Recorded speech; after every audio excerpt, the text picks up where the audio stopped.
Outside the stables, as the fireworks go off, Cody blurts out to Mac, "I'm your son." Mac spins around and asks what he said. Cody tells Mac that he's his father. Mac asks how he knows. Cody admits he lied about the DNA test, and it was for a stupid reason. Mac asks them to tell him anyway. Cody tells him that he had a claim to the Ice Princess, and he had to swear an affidavit claiming to be Leopold Taub's son. Mac can't believe he kept this secret out of greed, and that he's known for over a year. Mac rants that he's reached out to him. He opened his family and his heart to him. And at every turn, Cody slammed the door in his face. Cody says he wanted to be his son, and a part of his family.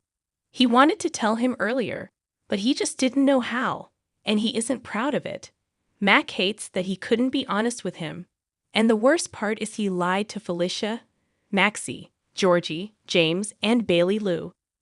He yells that Cody doesn't give a damn about any of them. Cody says that's not true, and if it helps that this is killing him.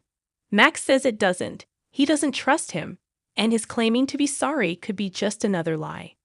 Max storms off, and later, Maxie finds Cody sulking in the stables. She is looking for James' riding gloves, as he may have left him here. Cody stops her rambling and says he shouldn't keep teaching James. She asks why. And these lessons are her only leverage to get him to clean his room and behave. Cody explains Mac is furious with him, that he's been lying, and everyone was right, that he is Mac's son. Maxie is shocked, but says she can see it. Cody says he told Mac the truth tonight, and to say he's not happy would be a massive understatement. Maxie asks why he lied as Mac is such a great guy. Cody says that, at first, he thought he wanted money over family, but by the time he realized he was wrong, the lie had gone on for so long. He says he feared Mac would hate him, and now he does. Maxie says he will get over it, and he's just angry. Cody says he has appreciated getting to know her family. Maxie says, "Hello, we are siblings."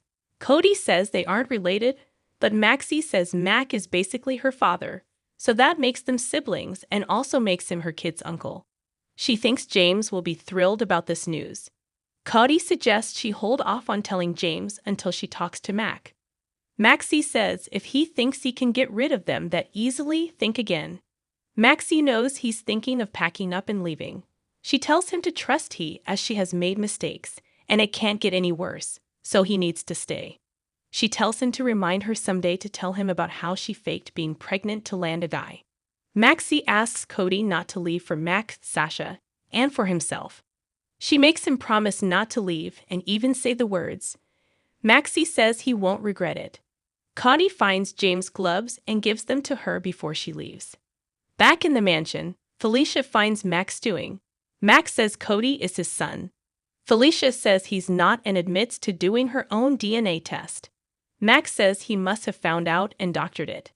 Mac rants that Cody has known all along and gave him a convoluted excuse about why he lied. She asks how he feels. Mac says he has a son who lied, and he is furious. Mac calls him a grifter with an agenda, and clearly, Cody only told him now for a reason, like he needs an organ. Felicia doesn't believe that is so. Mac asks what other reason there could be. Mac is sure he's got an angle. Felicia says this is Cody's loss. Mac says he would have welcomed him into the family. He would have found a way to love him. He wonders why he's talking about this now, as it's too late for that. Joss and Trina hang out at the boathouse now that all the kids have left after the fireworks. They crack open some beers. Trina is still confused about how Michael made the decision they could rent the apartment given Olivia, Ned, Tracy, and Monica come above him. Joss says Michael is Monica's grandson, and she gave him control over running the estate. While Olivia basically runs the household, they end up toasting to Michael and their apartment. Gio soon joins them after some practicing and learns about Drew's announcing his run for Congress, and there were a bunch of friends and family celebrating. Gio asks if his uncle Sonny was there. Joss doesn't think so, and he seems troubled that Sonny wasn't invited. Joss asks Gio what the 4th was like in Bensonhurst. He tells them they used to have a big bash with all the family, cousins, and Italian relatives, such as his mom. He reveals that his mom was from Italy, and becoming a U.S. citizen was so important to her. That's why the 4th was such a big deal for many of them.